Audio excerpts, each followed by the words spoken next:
Le gouvernement pense toujours pouvoir arriver à un budget avant le 31 décembre. Parole d'Amélie de Montchalin, ministre des Comptes publics. Ce matin sur Europe 1, le Sénat a adopté le projet de loi de finances. 187 voix pour, 109 contre. Un texte largement remanié par la droite et les centristes, majoritaire au Palais du Luxembourg. Rien n'est réglé. Vendredi, place à la commission mixte paritaire. 7 députés, 7 sénateurs. L'objectif, c'est un compromis.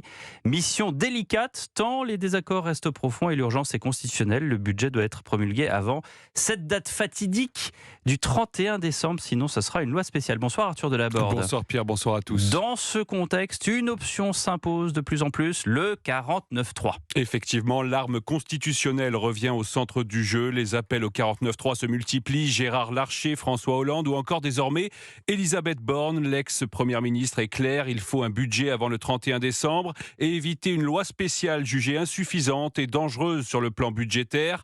Mais activer le 49.3, c'est s'exposer immédiatement à une motion de censure. Sébastien Lecornu devrait alors convaincre les socialistes de ne pas la voter pour sécuriser le budget et éviter la chute de son gouvernement.